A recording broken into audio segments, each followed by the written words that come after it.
Okay, so this is a look at a manual system. And when I say manual system, that's simply saying the building does not have a fire pump. So this would be a manual wet system, a manual dry system we're not even going to get into. That would be like what you see at our training towers, Tinglestead, the old parking garage at Good Sam, I believe, is totally manual dry. And what manual dry means is that no water will enter the building unless it is provided by a fire engine through an FDC. Manual wet systems, like I said, there's no fire pump in these systems. They are supplied by domestic water supply. So with your manual systems, you will have water can enter the building into the system through one of two ways. One way gets the party started, and this is through domestic water supply. You could tell which one is domestic water supply because you'll see a few things. You will see a backflow preventer most of the time, but it is important to understand in some buildings, backflow preventers might be in a vault and not visible. But another good indication on your FDC side, you will see a check valve. So check valve on your FDC side, backflow preventer, or maybe not anything on your domestic side. So look at this. So through domestic, it comes in, you have your backflow preventer. That makes sure anything that is in this system cannot go that way and contaminate domestic water supply. And your FDC comes up here. It has its check valve. So once again, for water to end up going this way, you need to pump at a higher pressure than is being provided by domestic water supply. And water will not be able to go back that way, out your FDC and bang into the clapper. Okay, so we'll back up here. This is a 6-story multifamily dwelling, Wesley Bradley up in South Hill. We have 3 risers. We're going to talk a little bit about different riser types. With this one is simply a wet riser. Whole thing is completely wet. You'll see this pressure right here will be what is currently coming in from domestic water supply. There's no fire pump in this room. Now we have 2 different dry risers. Dry risers, important to understand, these are going to be in areas where it can get cold. So parking garages, balconies, food, like refrigerated or freezing food storage, stuff like that is where you'll find dry risers that'll have sprinkler heads attached to this, attic spaces, and so on and so forth. With dry risers, you'll have this big old black thing right here. That is your dry riser valve. You will have a gauge below the dry riser valve on the wet side and a gauge on the dry side, which will be totally for air. The air supplied to the dry side of this riser will be supplied by a compressor. So you see the lines going to the top side of both of those dry risers.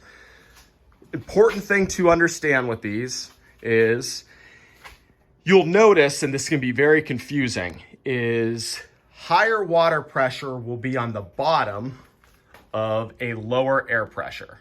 Doesn't really make a lot of sense if you just think about it intuitively, because like, how can less pressure hold down more pressure? Well, it all has to do with the design of the valve itself.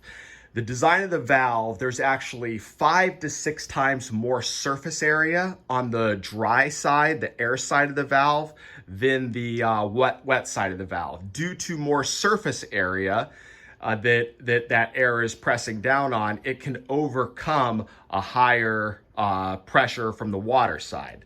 Just how it's designed. Now, if something that we can see with these, if one of these ends up getting charged, and that can happen for a few reasons. Of course, sprinkler activation, right? The air will wind up bleeding off, and you will wind up seeing the wet side and the dry side will have the exact same pressure on the gauge. Or there could be a rupture in the pipe. That's another thing. You'll end up seeing the same pressure between the 2 gauges.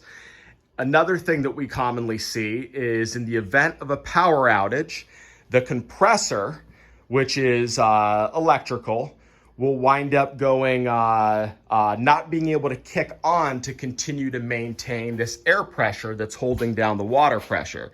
So when the power outage occurs, that can't kick on over time. This will bleed off, opening up that dry riser valve, charging the system. So you'll see the same pressure again, there and there.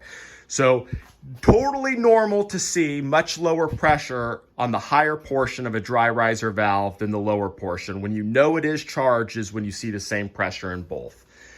Few other things to look at in this room. All these things that you see that are electrical and going into the wall, a lot of little red boxes, things like that.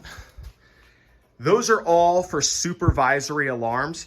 So if anything changes that is out of the normal of the system, or somebody ends up even shutting a valve, you can see these are tied to right here. If somebody ends up shutting this valve, a fire alarm will end up getting dispatched for a supervisory alarm for an issue in the fire pump room. Not fire pump room, the riser room. So in the event, why this is important, it's good to know the components, and we're gonna go over like how to pump these systems and stuff like that. But manual systems, domestic water supply simply starts the party, but we need to supply these systems when we get on scene, whether it's sprinkler, standpipe, or a combination of both. Few things in this room where we might end up having to do a few things. In the event where we have a activation where post-fire control, we want to shut down the system. We don't just want to kind of come in here and just start shutting every valve we see, hoping to kind of get lucky and use a main drain kind of a deal for the whole system. What you can do is you could come find the riser that is actually affected, shut down that given riser. Once that is totally shut down, you can then open main drain. We have a few different types of drains on each riser, and each riser has its own valve. And that is a look at a manual system.